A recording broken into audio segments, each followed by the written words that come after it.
This is America's mayor live. That's right, live from from the from the country that can't find cocaine in the White House. For those of you overseas, I'm embarrassed to tell you that. For those of you in America, well, you know, we turned into a different kind of law enforcement system when Biden became president. Instead of being like the FBI and the Secret Service, they're now the state police, the Biden state police. Now let's kind of get to the conclusion at the very beginning. The reason they can't solve the crime is because they don't want to. Not that they can't. Plus, they haven't even tried. 11 days? I mean, you decide after 11 days you can't solve it, which is an announcement to the whole world. We cannot solve it. And now you want proof of that? Here's the proof.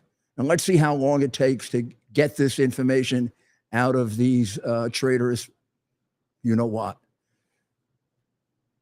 In order to do this investigation for any detective anywhere in the world, you've got to say, like you do in any investigation, logically, who's the chief suspect? So you find cocaine in the White House. The White House, even though it may be a couple hundred people, is a restricted area. Only a certain number of people can come in to that area. Oh, by the way, the area changed 4 times. That's another problem, which we'll get into in a second, which is a sure sign that it's a corrupted investigation. So let's play. I used to play a game when I was a child called Clue. I always thought it helped make me a good investigator. Later on, when I went after Milken, Boesky, the mafia, things a little harder to catch than the cocaine in the White House. So who's your number one suspect? I'll give you 2 seconds to think about it.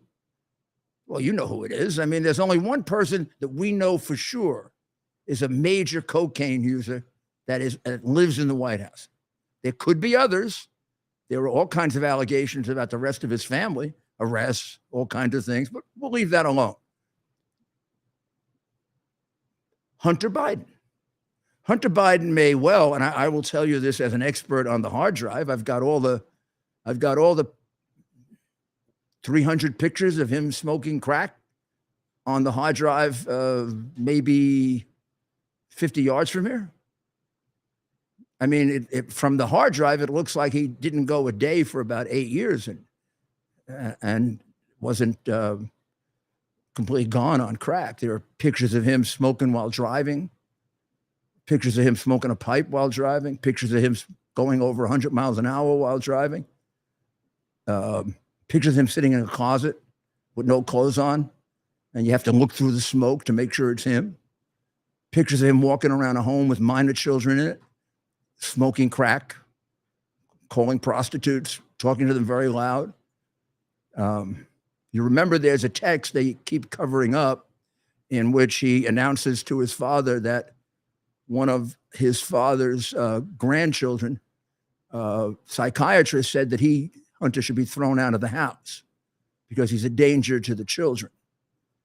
And he says to psychiatrist that the young lady who was 14 said the psychiatrist was wrong. He tells his father that. But then in a burst of conscience, he admits to his father, I am a danger to the children. What did Grandpa Joe do to help his grandchild? Zero, nothing. What did the Delaware police do when I brought them the child pornography? Nothing. So nobody cared about those grandchildren. But all of that is proof that you got one major, big cocaine addict in the very building in which you found the cocaine. Now, the chances that he has rehabbed and is not using cocaine are about 1 in 1,000. He's gone back to cocaine after rehab at least 10 times. What do you think the chances are that he's not using it now? Well, I say none, but there's a way to find out. And if you're the Secret Service and you haven't done this, you've announced you're corrupt. He should have been given a drug test on day 1. Cocaine in the White House. major cocaine addict in the White House. I mean, just to even start the investigation, you have to eliminate him, right? It's like a woman gets killed and the husband just went and got $1 million insurance policy on her life, but you don't bother to investigate him. You say, well, we'll keep him out of the investigation. Gee, don't you have to find out a little about him? So I'm going to guarantee you they didn't do that. And therefore, it proves, I don't have to do anything else to prove my point that they're corrupt. Well, let's try one more that's right on the surface. When this was originally announced, they said the cocaine was in the library on the first floor of the White House. They called it a personal library. I'd actually would dispute that it's a personal library in the sense that nobody else gets to go in there, but that's sort of a minor point. That's where it was announced that the cocaine was found. Next day, the cocaine somehow moved, and it moved to the waiting room of the West Wing, what I would call the principal waiting room. And that allowed the number 2 liar in America, Pierre Paul, whatever her name is, right? I can't remember because she lies so much, I get her name screwed up. So she announces, oh, that's a very heavily trafficked area, as if it's Grand Central Station. Yeah, it's heavily trafficked, and everybody that walks through has to give up their social security number. Every single person. Like, heavily trafficked? Come on, liar, give me a break. Well, that got like ripped apart for a day. Another instance of her either idiocy or mendacity or whatever. Well, then they moved it again. I mean, this cocaine keeps moving around. It's very strange kind of cocaine. It keeps getting discovered. It only got discovered once. But as you will see, it got discovered in 4 different places once. Then it moves downstairs right outside the Situation Room. Now, this one really kind of hurt because it allowed wise guys like me to say, oh, that's a convenient place to have it. In the room in which the president may have to go someday and decide whether we should use atomic weapons, we have cocaine outside. I mean, and we can't figure out who put it there. It moved again. This time it moved to the waiting room of the West Wing, but they call it a cubby, in a cubby. It's actually in a locker, and there are at least 2 different size lockers in the one that I'm thinking about. But the one that I'm thinking about is a different waiting room than the waiting room they first announced. So it's like it sounds like there are 3 different places because it's waiting room, a library, waiting room, Situation Room, waiting room, but it's a different waiting room. It's the one on the side entrance to the West Wing because that's where the cubbies or the lockers are. And the lockers are of 2 different sizes. I don't know which size this one was. I assume it was the normal size one. And you put your items in there and you take a key. Usually that's reserved really for cell phones because any dangerous items are already taken from you because you go through a mag outside before you come in there. So for example, if you had a steel object, if you had a knife, if you had even something that could be used as a knife, or it would be taken from you, a letter opener, it would be taken from you outside and left out there. So this is really for pretty benign things like cell phones, because most people can't take cell phones into the White House. You have to have a special reason for it. All right. How could it be that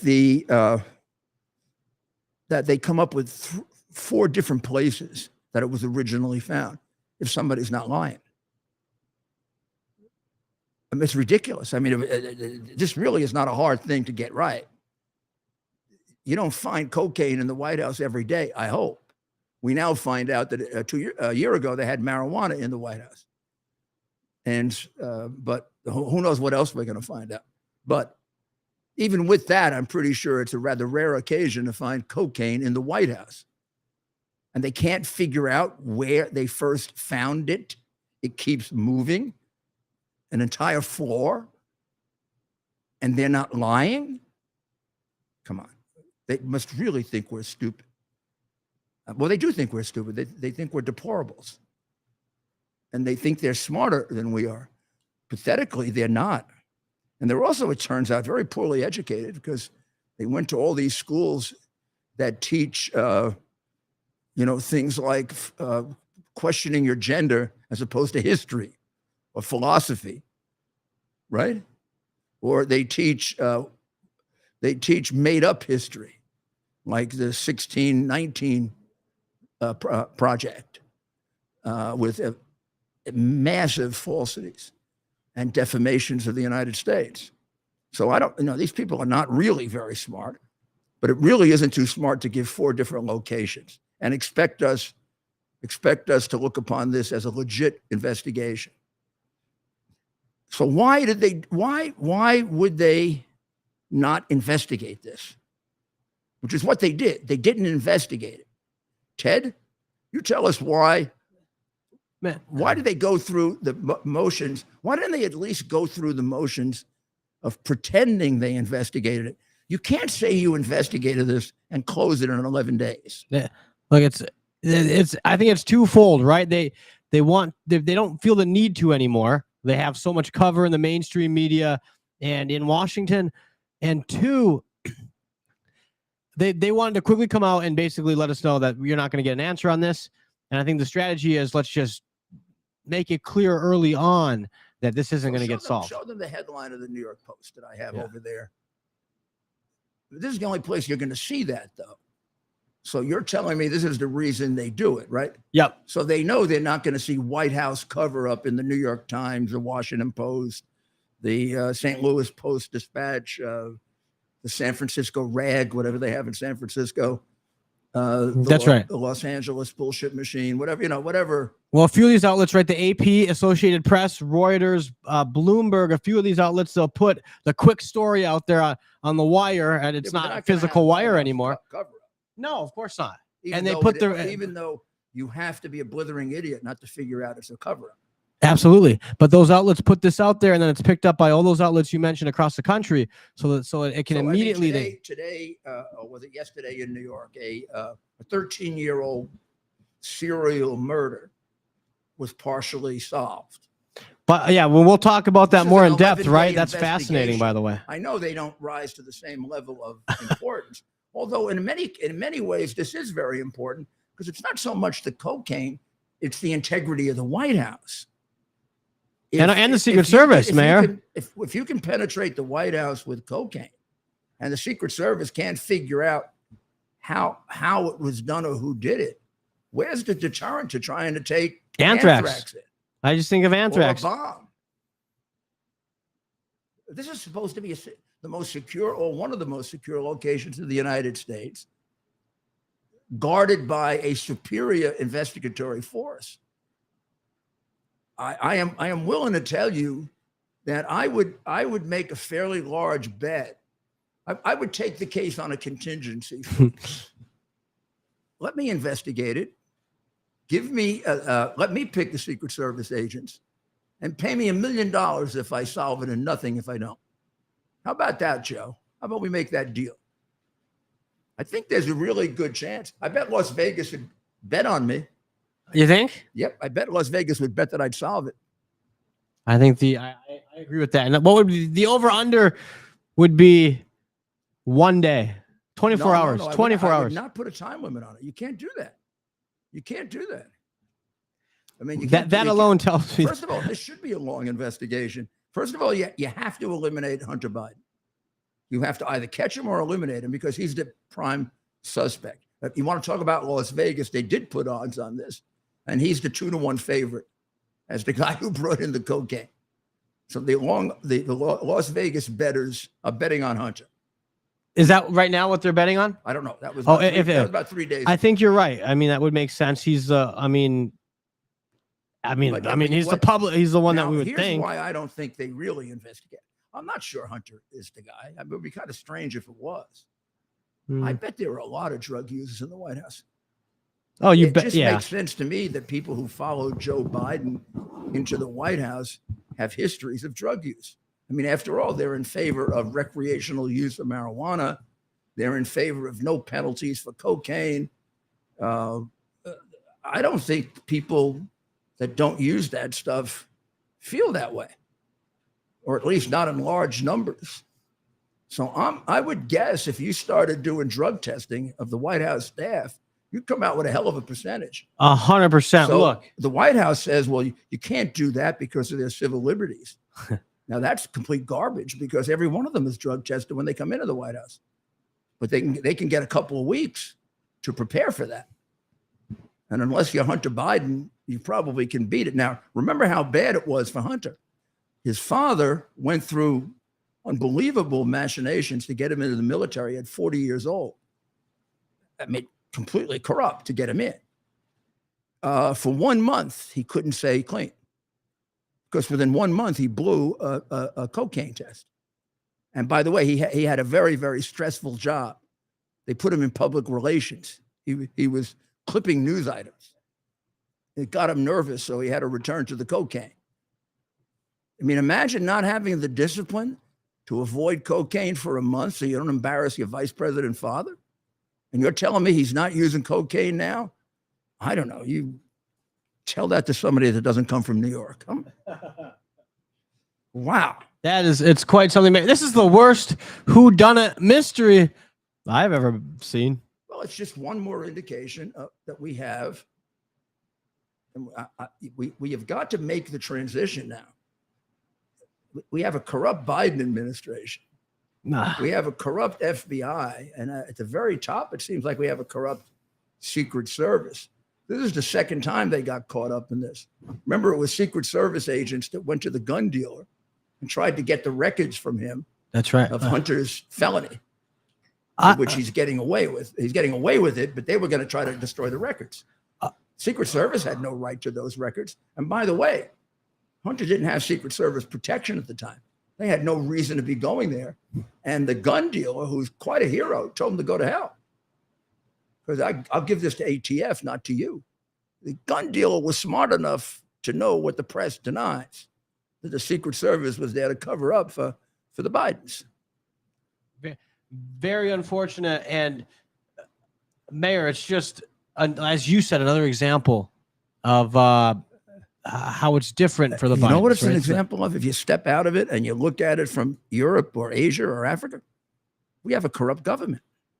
100%. I mean, we like to say it's a corrupt Biden administration. No. There's it's not a little partisan. denial there. You're because that's our government. We don't have two Secret Services. We don't have two FBIs. We got one. And if you trust them, you're crazy. And that's why they're after the mayor. That's why they're after President Trump. 2024 is not a part for quite some time. This is not Democrat versus Republican. They investigated me for 3 years to no conclusion except a letter saying I didn't do anything. And they investigated this for 11 days. And you want me to accept this as an investigation? They closed the investigation. I haven't heard of something like that. They come out and publicly close the investigation. It never opened. They don't want to find out. They actually don't want to find out how many drug users there are in the White House. Send in Mayor Giuliani. The mayor will bring in Bernie Kerik. How many other members of his family are drug users? Just go ask the Delaware police, though. They'll tell you off the record. What was Howard Safer? What did he do for you, Mayor? He was the police commissioner. He was the head of the deputy head of the Marshal Service. What if they sent you, Bernie Kerik, Mr. Safer, and Crazy Louie? How quick? I think if they sent Deputy Dog to do it, he'd get it done. Deputy Dog and a couple of his agents would get the damn thing done. So, I mean, you don't need a genius for this. However, we got more problems than that. Our president, well, first of all, I should announce that today is a very, very significant day. I know you're going to tell me it's Bastille Day, but that's not it. Today is, shall we? birthday to you. Happy birthday to you. Happy birthday, dear Ted. Happy birthday to you. Happy birthday. Thank you, everyone. And we have a great audience. We're not going to put them on tonight, but thank you for the birthday wishes. Another year. I'm still here. Yeah, Here we are. Made here, it and another year. I Wow. want you to know you share this day, a special day. This is the 10th anniversary of Black Lives Matter. Hopefully the last one. The police killing organization. Yeah, they go crazy when I say that, except every time they have a demonstration, they say pigs in a blanket, fry them like bacon. And since they started doing that. Don't tell me I share a birthday. No, it's not a birthday. It's with Black Lives Matter. Black Lives Matter. Well, wait, no, this is the 10-year anniversary. Wasn't born. It's not human. Okay. But the founding date, Mayor, I don't want to share a day with. What can we do? Can we find a new day for them? At some point, they're going to be declared a terrorist organization, and they'll be gone. Just and everybody who donated to them at this point, well, should ask for their money back. They're a fraudulent organization. Well, they're fraudulent. They're Marxist, avowed Marxist. They don't even deny it.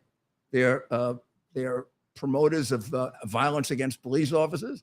They do it at every rally. They're an arm. They're an active arm of the Communist Party. The communist, and that's a good word for it. It's no longer the Democrat Party, the Communist Party. And if you read about the Russian Revolution, for example, I'd encourage people to really dig into that. In Russia, the liberals sold out the working people. They sold out the working people, and we've seen a similar thing here, Mayor, right, with President Trump and appealing to the working man, the working woman. And you have these liberals today, these NIMBYs, right? And anyway, we could go on and on about it, but it's just so obvious, and it's all around us. Is Biden on the way out? That's the next comment question. below. Well, let's take another look. Let's open up our comment section. Let us know. Join the conversation. So, Joe Biden, will he be on the ballot? It was very unusual when he fell going up the stairs the first time. I don't think it's too often that people fall going upstairs. They usually fall going downstairs. Well, he did it again, but of course it was covered up. He did it again on this trip, but of course it's covered up. Now, don't you have a right to know that? There are now 3-4 indications a day that he's in a fairly advanced stage of dementia. We took out the DSM-5 yesterday and went through the symptoms, and we've got about 2 or 3 that fall in advanced stage. I don't know. I knows that he's being watched all the time, and he still stumbles going up the stairs. Well, I'm not going to show again, because I think we've done it 4 nights in a row, the short little piece of him and King Charles, where he looks like Mr. Magoo, or he looks like he doesn't know where the hell he is. But do we have it? Do we have any video of him stumbling going up the stairs? There's a picture. We should have that in about 20 seconds. It's still uploading. But of course, can you just set the scene for us, Mayor? And we'll play that in about 20 seconds. He was on Thursday. He was walking up the stairs of I don't know how they did this, but they shortened the number of stairs on Air Force One. I think they cut them in half. And it looks to me like they made them bigger, so you'd be less likely to. In fact, they made it a 14-step staircase. My recollection is it's like 30 or 35. It is a heck of a hike up there. But they cut it down to 14. I don't know how they did that, but they did. Maybe they can lower. We'll have to find out how they did that. And we're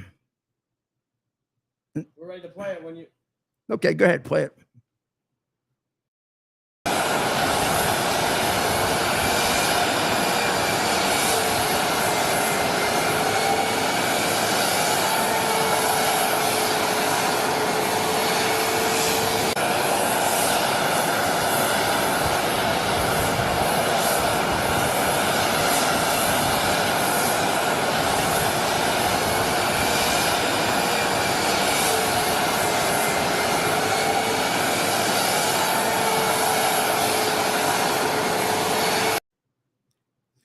Well, I mean, I don't know.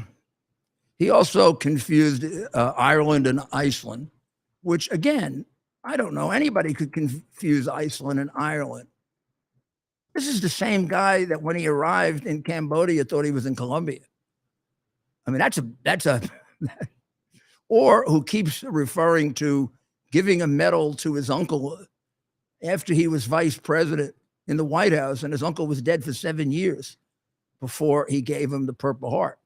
And by the way, he never gave him the Purple Heart because there's no record of his uncle being awarded the Purple Heart. Now, you could attribute that to Biden, the lifetime liar. It's almost as if there wasn't a day in his life that he hasn't lied.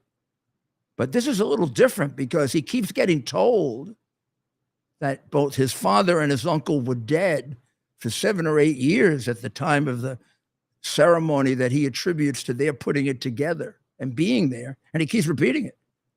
Just like he keeps repeating that his son died in Iraq. Tragically, his son died, but his son died in a hospital bed in Maryland of causes having nothing to do with the war.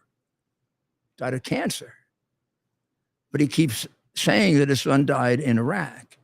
And he keeps referring to Russia fighting in Iraq right now. He did that twice, even though it should be pretty easy to remember it's Ukraine. I mean, I could go on and make the case that he's seriously demented, and I don't know what good it would do because there aren't enough patriots in this country to do anything about it. I mean, they just don't give a damn that we have a president who's mentally incompetent. And I know that Harris is frightening as hell, but that's no excuse.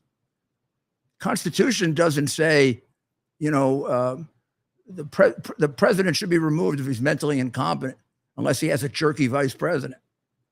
I mean, then we'll have to deal with her and find out why the hell she doesn't know how to talk. She talks in. We're not going to play any excerpts of her tonight. We've had enough craziness, and by the time you listen to her, who knows if you'll be able to sleep. And Biden also declared that Russia can't win in Ukraine. Good. Now we feel really confident that Russia can't win in Ukraine. I mean, is there any idea when the hell we're going to end that? Yeah, when you said, Mayor, is that war going to go on like endlessly? Are we going to send millions and millions there endlessly without any accounting of whether it's actually being used for a war?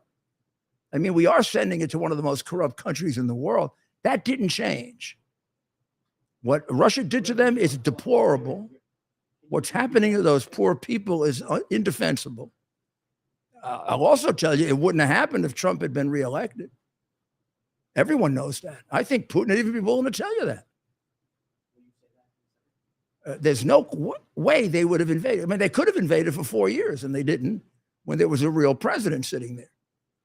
When Dodo got there, they watched him in Afghanistan. Putin tested him for 2 months by taunting him. He took the bait constantly, saying, no troops on the ground, no boots on the ground. By the time they were finished, Putin realized it was a no-risk proposition, and he went in. And then we sent whatever we sent to them so late, it didn't do any good in Russia taking what they wanted. Now they've been able to fight back a bit, but dislodging Russia from all of those positions, that could be pretty hard. I mean, maybe they can do it, maybe they can't, but I mean, his predicting it is kind of, well, is it the dumbest thing he's done? No. Is it an extraordinarily dumb thing for an American president to do? Yeah, particularly since he has no end game in mind. I mean, Colin Powell kind of taught us that 25 years ago. We should not get involved in these things unless we have a clear definition of what's success. So our definition of success now is driving Russia out of Ukraine. You think Ukraine is going to drive Russia out? I don't know.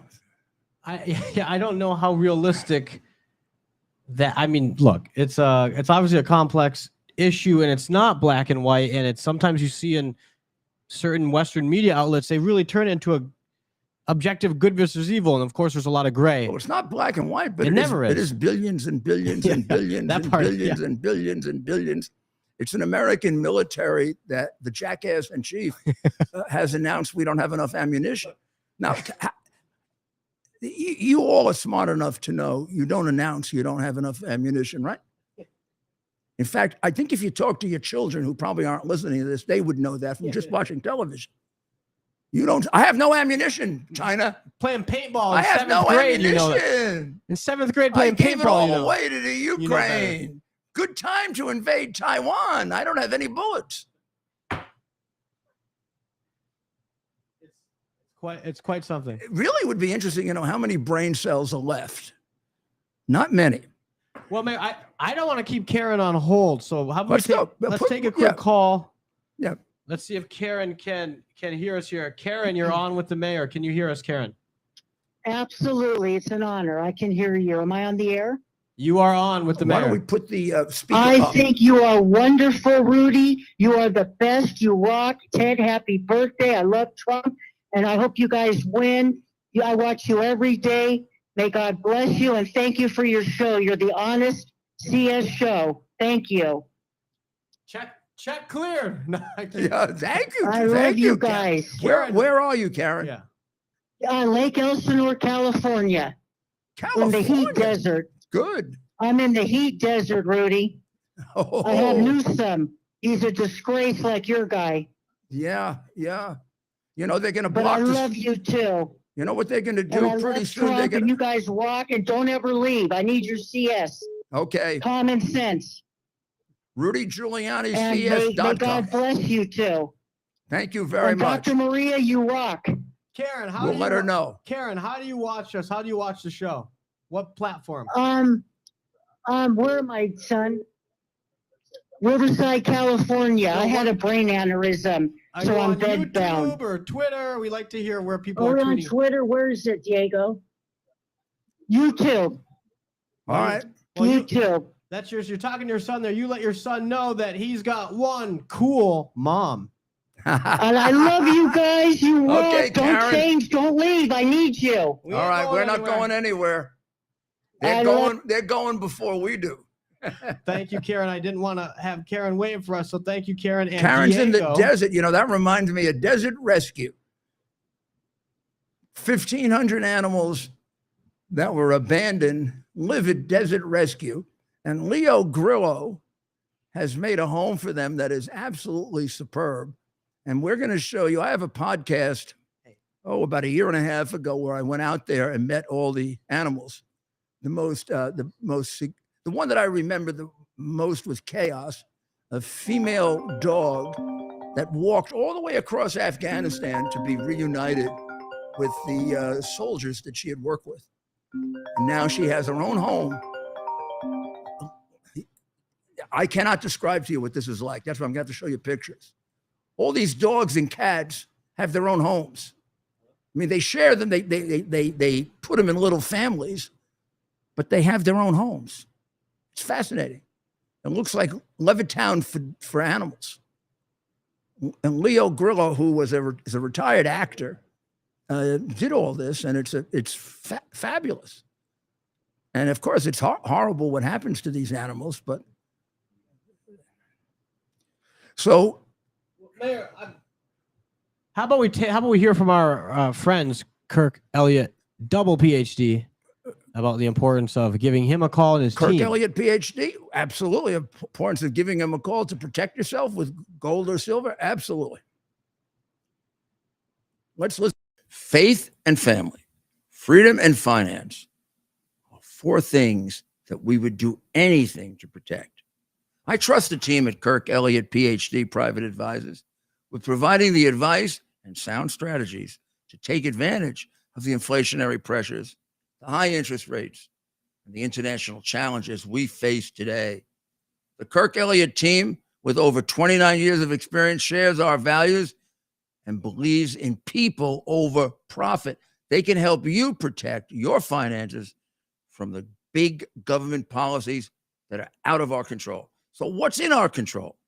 The decision to act or not to act is within our control. I encourage you to act. Call Kirk Elliott, PhD, Private Advisors today. Start working with a team that will help you protect your retirement assets with gold and silver while sharing your desire to protect your faith, family, and freedom. Call them today, 720-605-3900.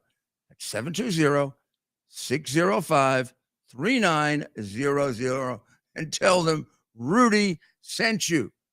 Or simply fill out a request for a free consultation at kirkelliottphd.com/Rudy. Frank Sinatra. And the movie was terrible. I've been looking forward to the movie for like 4 years. And we're back. Let our audience know, Mayor, what movie we were talking about during the break. We're talking about the movie and the novel First Deadly Sin. And with this serial killing I'm going to tell you about, it reminded me of the novel First Deadly Sin, which goes back to the early 80s, I think, or the 80s. And it was a major bestseller at the time. And I just ordered a copy of it as a birthday present for Ted, because I think more than even a forensic course, if you want to teach a detective how to do a serial killing in the course, you would assign this book. It's so good about how the lieutenant breaks down the serial killer and eventually, well, I mean, don't give it away. But is this a nonfiction or fiction? It's fiction. no, it's fiction. Okay, but it's complete fiction, but from somebody who had intimate knowledge of how the New York City Police Department works. Okay, it reminds me of a Clancy book. Tom Clancy, who, if you remember, like in The Hunt for the Red October, Clancy would put aside 1 or 2 pages of almost like a large footnote. Yeah, and tell you technically how the submarine was made. Yeah. I mean, we give you actual details. It was a full immersive which you could experience. read or not read, depending on, well, this is very similar. He gives you very, very detailed descriptions of how they go through these various techniques for investigating. First of all, identifying and investigating a serial killing. And when we get the book, we'll talk about it a bit. I'll also explain to you how CompStat has increased and moved ahead, as DNA has also, the ability to catch serial killers, and how we used it successfully several times. I think it was with Howard Safer when I was mayor, to catch and cut off serial killers. So before the new DNA technology, were they even as far back as the 70s, 60s? Did they preserve evidence? Yeah. The NYPD, knowing that down the road, you have no idea how good the homicide division of the NYPD is. The best in the world? Would you absolutely? Because they had the most murders in the world to investigate. So that makes the New York City detectives the best in class. You have, the better you get at it. Plus, they don't make you a homicide detective unless you're a very smart man or woman. Yeah. Who becomes a homicide detective? You selected by the police commissioner. So the commissioner determines among. He has a staff that obviously people apply for it. People apply. Are they already police officers, or are you ordinary? Well, can you come from like? You have to have a certain amount of experience. I've forgotten. I think 5 years. Yeah. And you have to, and then you get recommended, and you become first a third grade detective. Okay. And then if you're good, you become a second grade detective, and then if you're really good, you become a first grade detective. Police commissioner makes those appointments. Okay. The other ranks, it's not really a rank. The ranks in the police department are determined by test. So you take a civil service test to become a sergeant, a lieutenant, and a captain. Okay. Then captain's the white hat. Every officer is a white hat. Okay. So all those ranks you just mentioned. You see a white hat, you have an officer. Okay. And I always tell people, I've forgotten who it was on Fox, but they were covering one of the riots here in Times Square. Yeah, we were watching it together. We broke it down. And I said, you see the difference between us and other police departments? How many white hats do you see in the crowd? She said, oh, about half or a third. I said, every single one of those is an officer. We don't let our young police into a difficult situation without a lot of senior guidance. Because those things can turn into a real proportionate number. And also, if there's an incident on the street, an officer will show up. Well, first of all, a sergeant will show up right away. And if it's any kind of incident at all, a lieutenant or captain will be there. Yeah. Especially, and I can speak about Midtown. Well, we saw Manhattan, of course. We watched a demonstration about 8 months ago where they dragged somebody out of a car. So and perfect. everybody who did it was over 50 years old. And that's one way that gives The away. young You could guys tell were these watching, and the young women were watching. It was the older, more experienced detectives Yeah. who did it, and noticed they didn't have the trouble that most police departments have in cuffing people. You know, I remember that. Yeah. It was done There's so no clear. reason to have that trouble if you're an experienced police officer. And in Times Square, they put the best there, don't they? Or at least they know there's a lot of cameras and it's high profile. Well, the department is very, very nimble. So the minute there's a complex incident, they'll have the best people there quickly. The same thing with the fire department. That's why you have 1 alarm, 2 alarm, 3 alarm, 4 alarm fires. The more complex the fire gets, the more firefighters you have there. And then there are special units that you send to difficult fires. So, I mean, that all comes from the fact that both the fire department and the police department has like 10 times the experience of any comparable other department. You just think of, this is a city of 8 million. The closest to it is 3 million. And they haven't been that for like a century. So you have a police department with an enormous amount of experience and knowledge, and 3 times larger than the FBI. The People don't know that. the NYPD. NYPD is bigger than the FBI. It's also obviously at this point in the history a lot better than the FBI, but it's much bigger. And of course, I'm guessing you get applicants for the NYPD from all across America. I'm guessing, right? It's kind of the department people want to be. I don't know if we're going to maintain that. I mean, our applications are way down. Was that the way it was when you were mayor? I mean, until even Bloomberg, until a few years ago. No, I mean, people wanted to be a part of the department. As You soon as- wanted to do As NYPD. soon as we, I mean, under David Dinkins, the applications went way down because the morale went way down. But as soon as the morale came back, I mean, you probably got within 100% of the 6 vote with the months, cops. we had record numbers, and it continued that way for 20 years until de Blasio ruined it. De Blasio was aggressively anti-police. He hated them, and they hated him. I mean, there's no, within a few months of being mayor, he caused an incident in New York that they blame on him. They turned their backs on him, and from then on, he hated them. And it was a terrible situation. Of course, the defunding, people, I mean, it's just another thing covered up. The New York City Police Department was defunded by $1 billion was taken out of its budget. And Adams doesn't talk about it, but he's never put it back. So they're down to 33,000 police. So on September 11, they had 41,000. See the difference? That's a big difference. They do not have an adequate number of police officers for a city as complex as New York, with all the things they do, particularly the increased devotion of police officers to terrorism. And that's something you don't want to take away from, because their knowledge of terrorism is, I mean, Ray Kelly had the very brilliant idea of sending NYPD officers overseas to collect their own intelligence, because even before the FBI had the present problems, they had the problem of not playing in the sandbox really well. In other words, not sharing information. You hear about that. Was not a good information sharing amongst agencies, at least some say, in the late 90s. They point to that.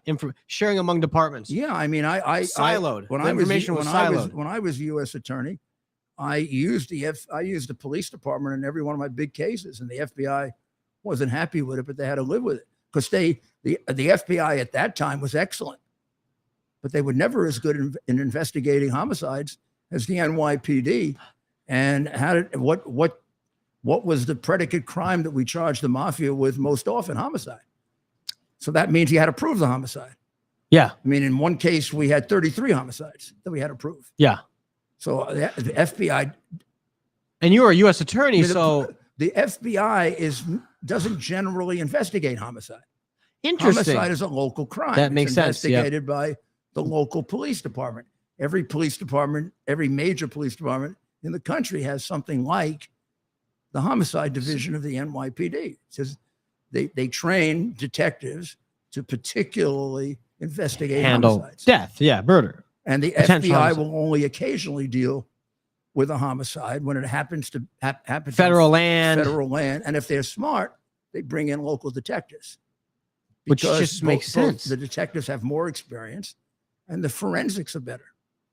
The forensics are better. Well, for that kind of crime. The Okay. FBI forensics on other kinds of crime, on white collar crimes, on Yeah. terrorism are much better. Yeah. But on doing a homicide investigation, the people who do it more often are going to Sure. be better at it. Well, with all this background, let's talk about the arrests of this suspect in the Howerman, serial Rex. killings. Is it Rex Howerman? Rex Howerman, and we'll Okay, get so that these pronunciation. are killings that go back 13 years ago, and they were described as the Gilgo Beach killings. Tell us. And the first notice of them was May of 2010, and a young woman named Shannon Gilbert was missing. She was 24 years old. And she was an escort, and they started investigating her being missing, and all of a sudden, about a year later, less than a year later, they found 4 bodies on Gilgo Beach, all buried within 20 to 30 feet of each other, and all of them kind of wrapped in a burlap sack, taped in a similar way, and buried within a quarter-mile area of Gilgo Beach, and the bodies were pretty much next to each other. Then they continued to investigate, and they found about another, including Shannon Gilbert, they found about another 8 suspected murders, some of which seem similar to this pattern, and some that probably weren't. And then they had several suspects that didn't work out. I believe this guy was a suspect also back then, but not the only one. And then the investigation went nowhere. But unlike what the White House and the Secret Service, it was never closed. Yeah. So recently, there's been a change in the district attorney's office in Suffolk County, and a new police commissioner came in, by the way, from the New York City Police Department. And the two of them decided to, along with Steve Ballone, who's the county executive, might add a Democrat, but a very, very fine county executive. And he authorized their reopening this investigation. I do not know what the evidence was, or if there was evidence to do it, but or exactly who the proximate cause was to get it reopened. But the people who made the decision are the district attorney, the police commissioner, and the county executive. Congratulations to them for doing that, by the way. And within a year, they have now got to the point where they arrested Rex Howerman, who lives in Massapequa, which is in Nassau County. He describes himself as an architect, and he has a firm in New York. He's been interviewed on television within the last year, or I don't know if it was on television or on a podcast, but they keep playing it, in which he's really talking about his business. He wasn't being interviewed as a suspect. I have to say, excuse me, Mr. Howerman, I don't know if you're the guy who did it or not, but you do sound rather strange in this interview. And now he's been arrested. I think he's been charged with 3 of those, 3 murders of those 4 women, all of whom were about the same age, 23 or 24, all of whom were escorts. He's been charged with 3 of them. and he's been declared a suspect in the fourth. Exactly why there's a distinction between the 3 and the 4th, I don't know. And then he's under investigation for maybe another 7 or 8. But I guess they felt that they were in a position to have strong enough evidence to go ahead with the first 3 and therefore get him the hell off the street. Because you never know with a serial killer, unless, I mean, we have to presume him to be innocent. But we do know there's a serial killer out there. And at least we're at the point where the authorities have come to a decision of probable cause that this is the guy who did it. And when you do, there's a pretty strong impetus to get him off the street. It's not uncommon with serial killers for them to take long periods of time off. And then they go back to it like 8, 10, 12 years later. Not unusual at all. And who knows what the pathology is that creates that.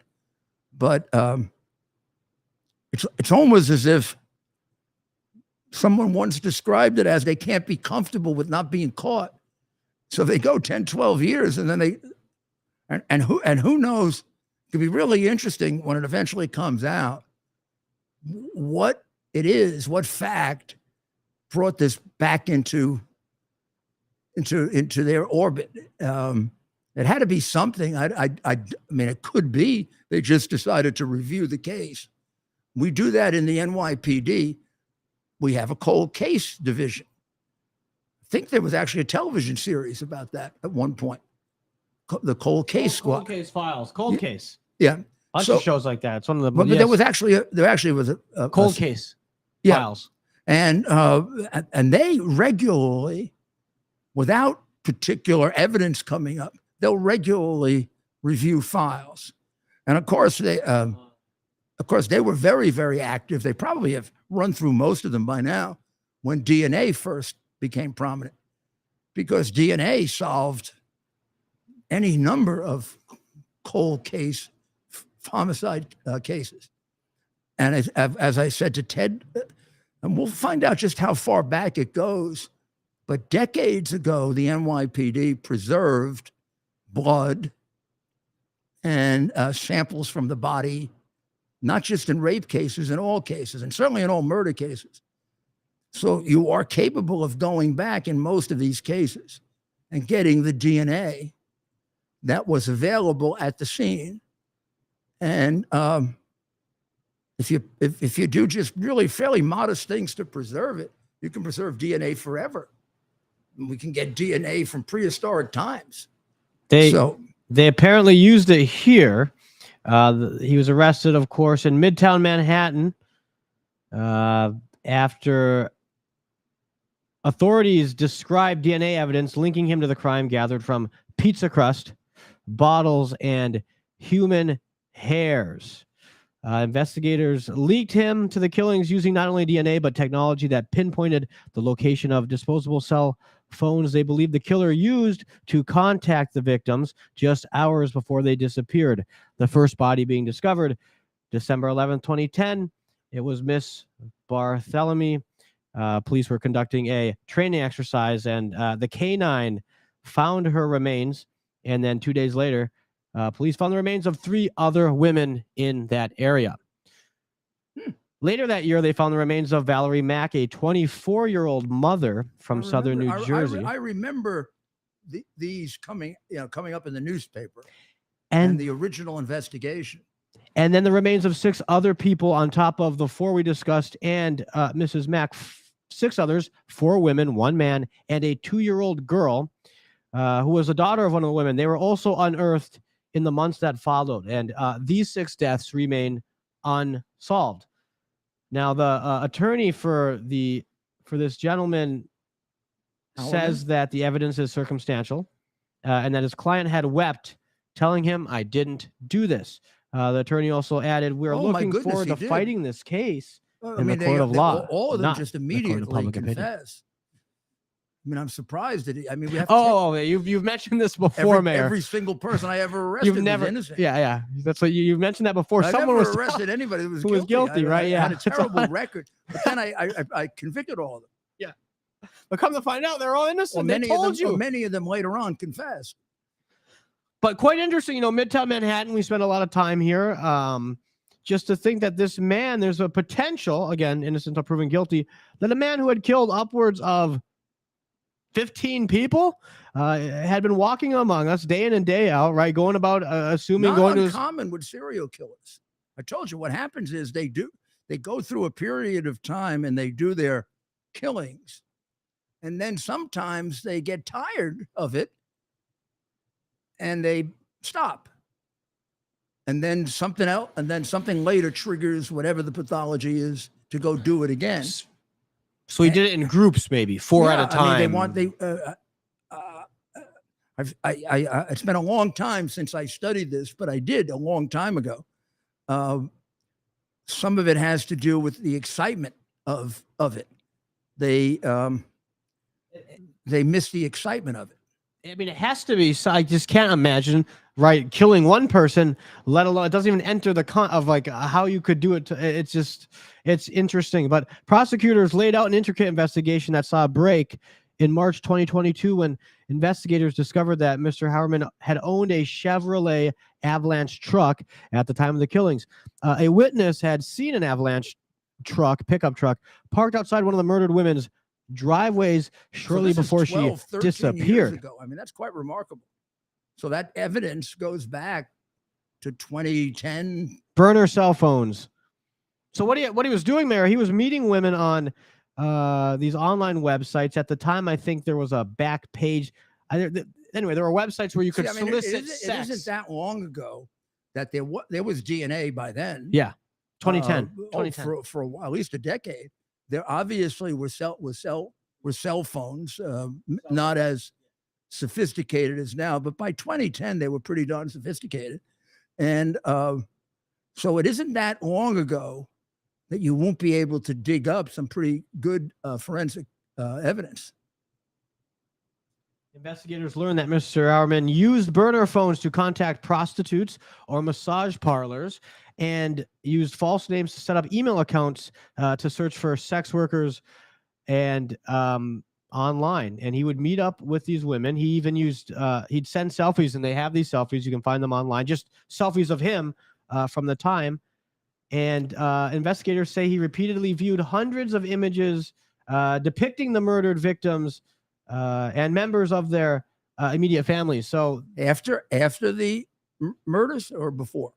The account was used to send selfies, to solicit and arrange for sexual activity, and to search for podcasts and documentaries related to the investigation. So he had the accusations are he had carried out these murders, and then on these same devices, phones, I'm assuming, and maybe an iPad, he would search for years after, right? Because these people would go missing, and there'd be news coverage of them, right? Yeah, that's the part I was interested in. I mean, he would cover and watch it all. He kept he'd keep up. He kept reviewing it. Yes. Allegedly. All this is alleged. So we'll keep up with this case. Of course, it dominated the headlines here in New York. Not being from the area, I kind of had to catch up to it. But this is quite. It was very much in the news back then, several different times, because it came up at different times. Different people were discovered, so that and it took a while to link it together as a serial killing. And I'm not sure all of them will link together back then as part of the serial killers. And there also was the thought it was maybe more than one person. It may still turn out to be more than one person. I don't know.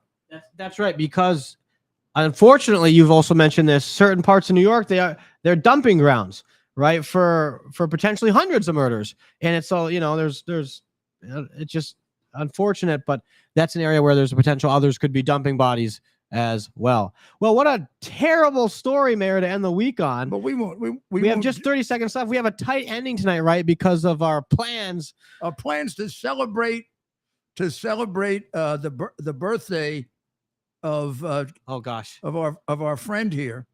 So we'll end on the second half of the baseball season is about to begin, and the perennial winners of the Eastern Division in the American League, where I happen to be a fan, the Yankees and the Red Sox are in last place, and the Yankees are in second to last place, which means the world is not aligned correctly.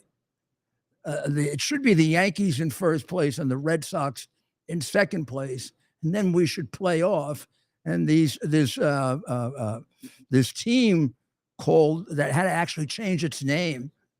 I mean, never can trust teams that change their names.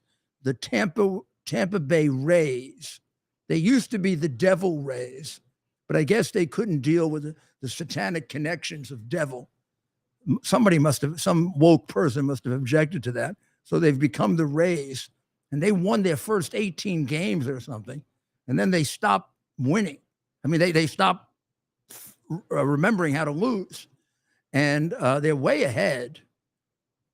They're like 8 games ahead of the Yankees and 10 games ahead of the Red Sox, and the only team that is within striking distance of them is Baltimore. And the Yankees are in second to last place, and the Red Sox are in last place. And if they were in the Central Division of the American League, they'd be in first place because their division is so tough. So it's very, very interesting.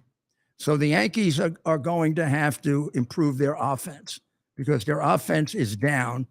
They're missing Aaron.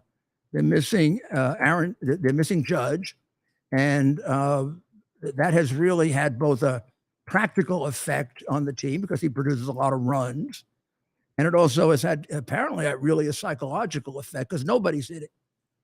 Very often, when your star goes down, the other players up their game and keep things going, and just the opposite has happened.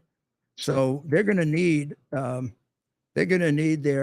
and they have unbelievable hitters like LeMahieu and Rizzo and 300 hitters, all stars. They're all batting somewhere in the 200s, and they're just going to have to turn it around. They also have an excellent pitching staff. So my prediction as a Yankee fan is that they'll end up in the playoffs. Imagine that. And then once you get in the playoffs, anything can happen. The season starts all over again. They're only 1 game out from the last playoff spot. So 1 game out. 1 game out. We got to see them make it tonight, late in Colorado, put it on.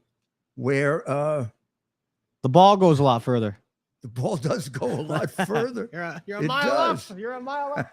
If I were a kicker in football, I'd want to be playing for the Denver Broncos, man. One thing though, when you go there, you can have altitude sickness. Yes. You know what? Am I allowed to tell people what football teams used to use for altitude sickness when they went to play at the Air Force Academy? I mean, if you're going to ask it like, you got to tell us. Viagra. Who was using Viagra? Teams. When they went to play Air Force in Colorado Springs? Yeah, I don't know if baseball teams did it, but there was a kind of a minor scandal. Also, they gave it to horses. Viagra? Uh-huh. Like for show, because it's performance based? Because it accelerates the flow of blood. So it accelerates the flow of blood to the extremities. The brain is an extremity. So the theory is that Viagra, in addition to doing what has made it a multi-billion-dollar drug, actually acts as a help against headaches. And it'll flood your brain with blood. Now, I'm guessing it's not, that would be considered a performance enhancer. We have obviously down in Palm Beach is horse culture. We got to tell our friends. I'm not Viagra. I'm not endorsing anybody. No. No one's cheating. We don't want anybody to cheat. Wait. I'm not endorsing anybody using it for that purpose. I'm not a doctor. Yeah. I'm reporting a fact. Yeah. And I would urge people, if they want to use it for that purpose, talk to your doctor. Consult. There we go. There we go. Spoken like a lawyer. No. The doctor is able to prescribe it to you as an off-label use. Yeah. But nobody else can. And it is not approved by the FDA for put that a little purpose. thing on here. Consult your doctor. Yeah, I mean, it is only approved by the FDA for erectile dysfunction. It's the only thing it's approved for. And when I asked Pfizer why they never tested it for these other things, they told me they didn't want to risk its approval for erectile dysfunction because it's was at that point the biggest moneymaker in their history. And I wonder about that explanation, but We'll pick that up Monday. So what I told you is not an FDA approved use, but what I told you, a doctor has the discretion to Really? That's amazing. to prescribe it to you for that purpose as an off-label use. I can't. Nobody else can. And nobody else can recommend it for that purpose. Yes. I'm just telling you what I know and read in the newspapers. Consult your doctor. That's what we're telling Consult everybody. your doctor. That's absolutely That's right. That will be, and that's your last advice and message of the week, right? Consult your doctor. You have any questions? Yeah, and don't, I would say consult your doctor with one caveat, not Dr. Fauci.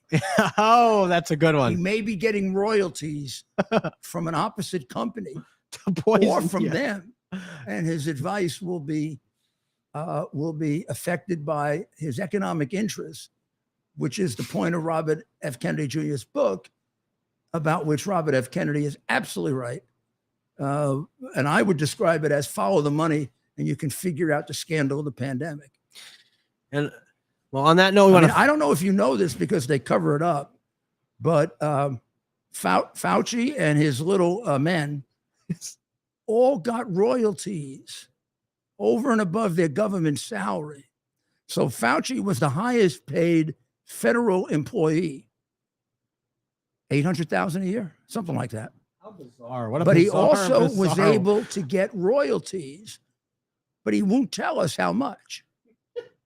And he won't reveal his royalties.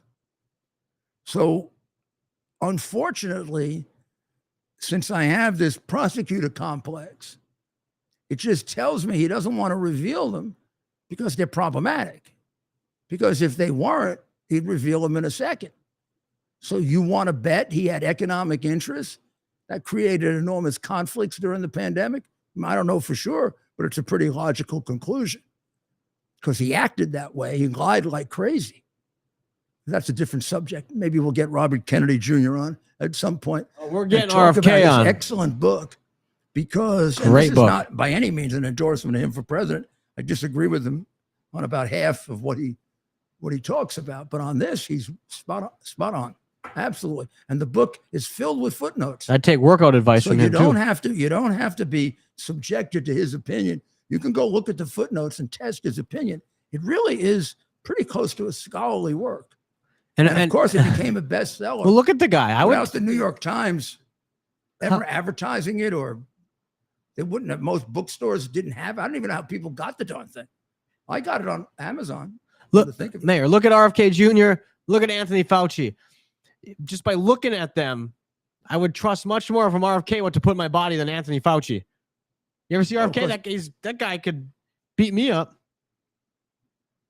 RFK Jr., he's a big guy. Then you have to go to, we got to get you to Charles Atlas. No, I mean, RFK is a big, no. This is like admitting that RFK can take, this is like the old he's a big guy. advertisement they used to have in a little comic advertisement where the guy's laying on the beach with his girlfriend and some big muscle guy kicks sand in his face, and then it says, so you're right. if you want to defend your girlfriend or you want to keep your girlfriend, go to Charles Atlas. Yeah. Fair enough. Yeah, I'm not going to admit that. And we're going to send you to, I don't know if Charles Atlas exists anymore, but we'll send you to something like that. Point being, so you don't get in great shape. Well, I don't want RFK to be kicking sand in your face and you can't defend yourself and taking your girlfriend away. Yeah. Never. Is he married? Is RFK married? I believe he is. Okay. Well, he's a ladies' man too. I don't want to make He's a Kennedy. He's a Kennedy. He's a Kennedy. I don't think that's fair. I don't think you can attribute the sins of this one on that one. But by saying ladies' man, I don't mean that as like he's fooling around. I mean that as like, of course he's married. Good. He's a catch. That's what I meant. Yeah. No. Whoa. RFK by all accounts, good guy.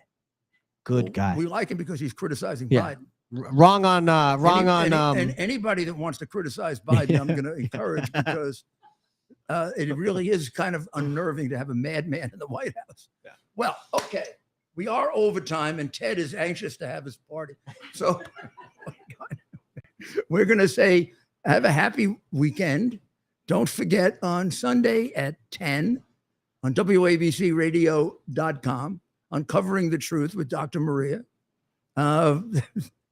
There's so much truth to uncover. We should have about 8 hours this weekend. My goodness, there's Yeah, so many there's so lies each week. You know, when I get ready for that show, I look at the things that, you know, the lies that are out there that have to be examined. And it started with 1 or 2 a week. Now I could write an encyclopedia each week.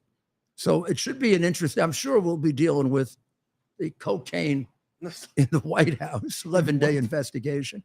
But, and also go to RudyGiulianiCS.com, and you got a great, you have a great, it'll lay out a great description of it for you.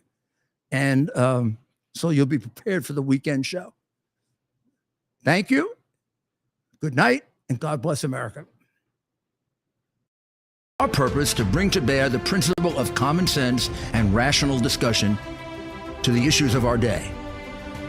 America was created at a time of great turmoil, tremendous disagreements, anger, hatred. There was a book written in 1776 that guided much of the discipline of thinking that brought to us the discovery of our freedoms, of our God-given freedoms. It was Thomas Paine's Common Sense, written in 1776, one of the first American bestsellers, in which Thomas Paine explained, by rational principles, the reason why these small colonies felt the necessity to separate from the Kingdom of Great Britain and the King of England. He explained their inherent desire for liberty, for freedom, freedom of religion, freedom of speech, the ability to select the people who govern them. And he explained it in ways that were understandable to all the people, not just the elite. Because the desire for freedom is universal. The desire for freedom adheres in the human mind, and it is part of the human soul. This is exactly the time we should consult our history. Look at what we've done in the past and see if we can't use it to help us now. We understand that our founders created the greatest country in the history of the world, the greatest democracy, the freest country, a country that has taken more people out of poverty than any country ever. All of us are so fortunate to be Americans. But a great deal of the reason for America's constant ability to self-improve is because we're able to reason, we're able to talk, we're able to analyze. We are able to apply our God-given common sense. So let's do it.